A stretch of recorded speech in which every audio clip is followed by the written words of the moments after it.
The copper backsplash turned my stomach to ice before my brain caught up. I was adjusting my veil in the polished metal, 3 months of hand restoration work creating a perfect mirror, when I saw her reflection behind me. Brenda, my new mother-in-law, her manicured hand hovering over my champagne glass on the bar, something small and clear between her fingers. 3 drops fell in slow motion. Tap, tap, tap. My throat closed, not from fear, from the sudden sharp clarity of understanding. The metallic taste flooding my mouth wasn't panic, it was recognition. Every dismissed insult, every calculated exclusion, every engineered humiliation over 2 years had been leading here. To this moment, to a dangerous substance in champagne at my own wedding reception. She didn't see my eyes watching in the copper.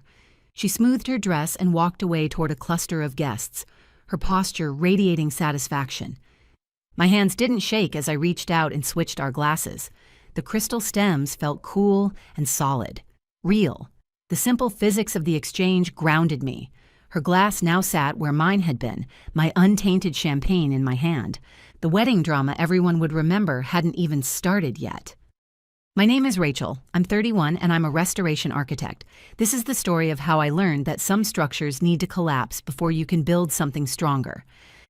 Drop a comment and let me know where you're listening from and what time it is for you right now. I'd love to know who's part of our community. Most brides would be hyperventilating in the bathroom right now, but I spend my days calculating load-bearing capacity and identifying structural weaknesses before buildings fall down. I recognize the signs of imminent failure, the hairline fractures that spread, the weight that accumulates silently until something snaps. Standing at that bar, I didn't feel afraid. I felt the way I do when I'm examining a compromised beam, calculating, methodical, waiting to see if it would hold or give way. I walked back to the head table, my heels creating a steady rhythm against the hardwood. My pulse registered at my wrists, elevated but controlled, 82 beats per minute. I'd checked worse structural integrity under better circumstances. I sat down next to Marcus, the man who spent his days performing pediatric heart surgery, but somehow couldn't diagnose the malignancy in his own family. He squeezed my hand under the table, his thumb tracing my ring.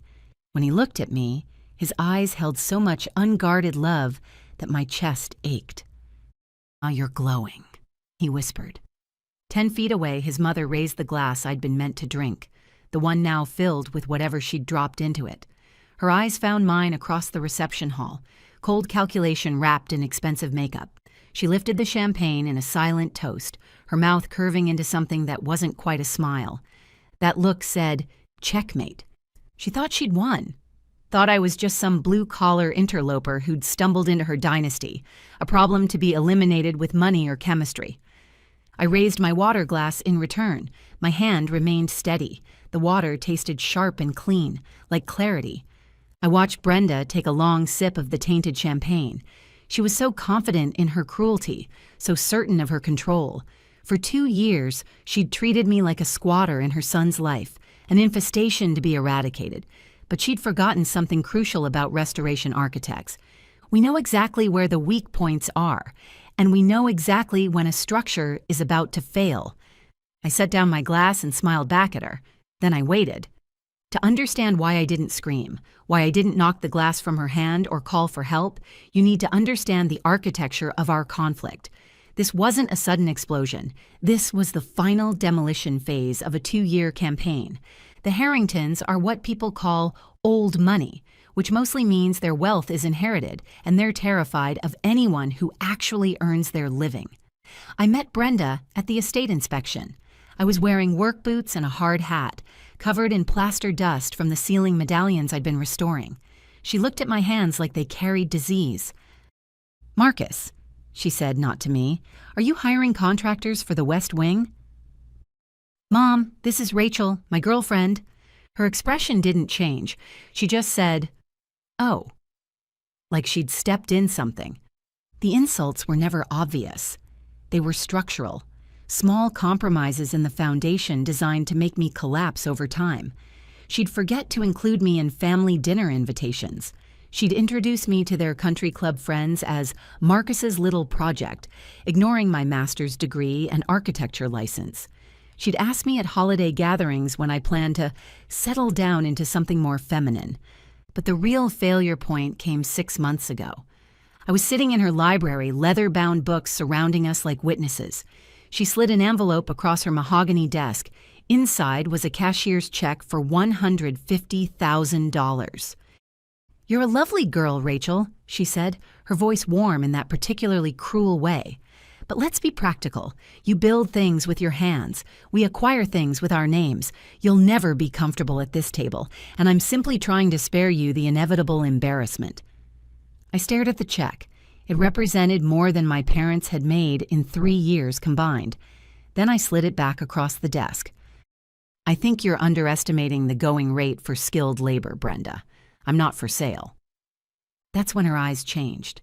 That's when I stopped being a nuisance and became a threat. And threats, in Brenda's world, had to be neutralized. There's a concept in psychology called an extinction burst. I learned about it studying how materials respond to stress, but it applies perfectly to narcissists. When a child realizes screaming isn't working, they don't quiet down. They scream louder. They escalate to a frantic peak right before they finally give up. It's the last desperate explosion of energy to force the world back under their control. The week before the wedding was Brenda's extinction burst. On Tuesday, she called our florist, claiming the bride had died in a car accident and the order should be canceled. The florist, thank God, called me first to offer condolences on my apparent death. On Thursday, I found her alone in the bridal suite, examining my veil. When she left, there was a jagged tear through the antique lace. "It caught on my bracelet," she said, all concerned, "but I know the tensile strength of French lace. You have to want to rip it." I repaired the tear with gold thread, a technique I use in historic restoration. I didn't tell Marcus. If I did, she'd spin it. Call me paranoid. Say I was imagining things under wedding stress. She relied on her behavior being so extreme that rational people wouldn't believe it. So when I saw the vial at the reception, everything locked into place. This wasn't random hatred. This was the final detonation. She couldn't stop the wedding, so she decided to ruin it. She wanted me sick, humiliated, collapsing in front of 200 of the city's elite. She wanted to prove I was weak, messy, unworthy of the Harrington name. She wanted a disaster. I just decided to let her be the victim of her own design. Structural failure is rarely instantaneous. Before a building collapses, it groans, rivets pop, wood splinters. You just have to be quiet enough to hear it. The reception hall erupted in applause as Marcus finished his speech. Charming, self-deprecating, perfect. He sat down and kissed my cheek, whispering that he was the luckiest man alive. Then the room went quiet. The tapping of a spoon against crystal cut through the noise like a warning bell. Brenda stood. She looked regal in her silver gown, the tainted champagne flute with its gold rim held high. The room waited. She smiled at the guests, then turned her gaze to me. It was a predator's smile. "Your marriage," she began, her voice projecting with practiced ease, "is about partnership. It's about knowing who you are and where you come from." A few of her friends at table 4 chuckled knowingly. "And most importantly, it's about trust. Knowing the person sitting beside you has your best interests at heart." She locked eyes with me on the word trust. I didn't blink. "To the happy couple," she said, raising the glass. She tipped it back. I watched the golden liquid disappear, watched her throat work as she swallowed. Once, twice. She drained it. For a moment, nothing happened. She set down the glass, looking triumphant, turned to my father and started discussing his golf game. 1 minute passed, then 2. I sat perfectly still, hands folded in my lap, counting seconds like a metronome. At 2 minutes and 47 seconds, the groaning started. Brenda stopped mid-sentence. She blinked rapidly, her hand flying to her throat. Her face, usually a mask of foundation and composure, turned a violent shade of gray. She tried to stand, maybe to excuse herself, but her knees buckled. She grabbed the tablecloth, pulling an elaborate lily centerpiece down with her. Then the emetic did exactly what chemistry dictated. It wasn't polite. It was violent. Brenda became ill, a guttural, ugly sound that cut through the string quartet. Her body violently rejected the substance across the head table, over the silk runner, the china, the skirt of her custom gown. The smell hit instantly. The woman who'd spent 60 years cultivating untouchable perfection was now suffering on the floor in front of 200 witnesses. "Mom!" Marcus shouted, jumping up. "Mom!" She looked up at him, eyes unfocused, gasping. "I don't," she slurred. "I don't feel." She collapsed sideways into the mess she'd made. The room erupted into chaos. I stayed seated for 1 second longer, watching the ruin. It was ugly, it was tragic, and it was exactly what she'd ordered for me. In a crisis, most people panic. I stood up and took charge. I told the DJ to cut the music, directed the coordinator to clear a path. Marcus was on the floor checking her vitals, his surgeon training kicking in, shouting commands about pulse and airways and pupil dilation. The paramedics arrived in 4 minutes. They loaded Brenda onto the stretcher. She was barely conscious, moaning incoherently. As they lifted her, the beaded clutch that had been resting on her lap slid off and hit the floor. The clasp snapped open. Contents spilled across the hardwood. A lipstick, a compact mirror, and a small empty glass vial. Marcus saw it. He froze. But that wasn't the smoking gun. Next to the vial was a piece of heavy cream-colored stationery folded into a square. I reached down and picked it up. I knew what it was before I opened it. Brenda's handwriting. Elegant looping script. I walked over to Marcus. He was staring at the vial, his face pale. "Marcus," I said quietly, "read this." He looked at me, confused, then took the paper. I watched his eyes scan the words. "Ladies and gentlemen, I must apologize for this interruption. My new daughter-in-law has struggled for years with personal demons. We hoped wedding stress wouldn't trigger a relapse, but it seems the alcohol was too much. Please forgive the mess. We'll get her the help she needs." It was a speech, written before the reception started. She hadn't just planned to harm me, she'd planned the narrative of my destruction. She was going to take the microphone while I was suffering and frame my collapse as a drunken breakdown, destroying my reputation forever. I watched the change happen in Marcus's face. It's a rare thing to see a man become an orphan while his mother is still breathing. The concern vanished. The panic disappeared. His eyes went cold and clear. He looked at the note, then at the vial, then at the woman on the stretcher. He finally saw the architecture of the trap, realized the monster wasn't hiding under the bed. She was the one who'd tucked him in at night. He folded the note carefully and put it in his pocket. When he looked at the paramedic, his voice sounded like metal grinding against stone. "She didn't have a stroke. She ingested an emetic and possibly a sedative. Check her bag for additional substances and call the police." An hour later, we found ourselves at the hospital. The place smelled like antiseptic and shattered illusions. Brenda was stabilized in a private room, the drugs flushed from her system. But the legal toxicity was just beginning. The police waited in the hallway. Officer Nolan, a man who looked like he'd witnessed enough family disasters to fill a library, took my statement. I didn't need to be emotional. I just needed to be efficient. While the paramedics had been loading Brenda, I'd texted the venue manager. Because I'd restored the Harrington estate, I knew exactly where the security cameras were positioned. I had the footage in my inbox before the ambulance reached the hospital. I showed Officer Nolan the video. Timestamp 2:47 p.m. Brenda looks around, pulls the vial, drops the substance. High-definition proof of felony assault. Marcus walked out of his mother's room. He'd aged a decade since morning. He walked past me, past his father, who sat with his head in his hands, and went straight to the officer. "My mother is awake," Marcus said, his voice clinical. "She wants to make a statement." "Did she confess?" Officer Nolan asked. Marcus laughed, a dry, humorless sound. "No, she told me she did it to save me, said Rachel was a gold digger ruining the Harrington bloodline, said I'd thank her someday." I watched Marcus carefully. This was the moment.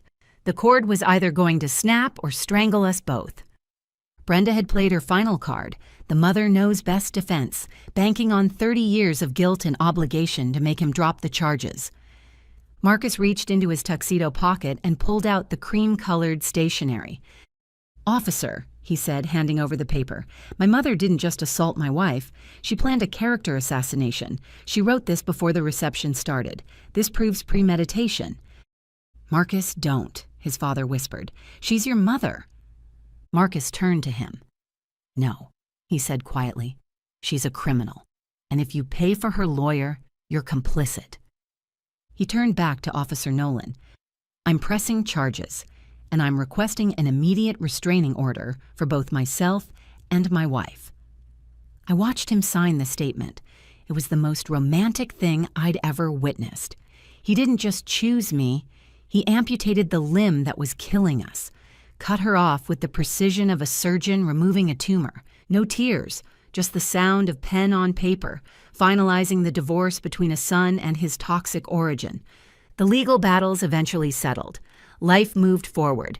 It's been 14 months since the wedding. Brenda is currently serving a 28-month sentence for aggravated assault and reckless endangerment.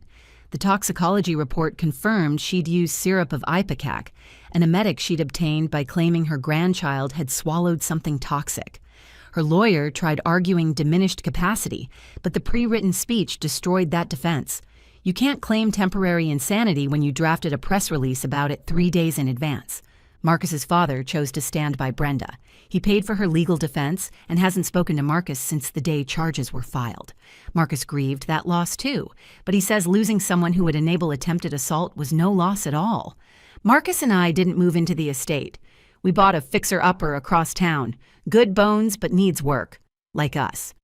I'm sitting at our kitchen table working on a bowl I broke last week. It's a Japanese technique called kintsugi. You don't hide the cracks. You fill them with lacquer mixed with powdered gold. The philosophy is that the piece becomes more beautiful for having been broken. The fracture is where the strength lives.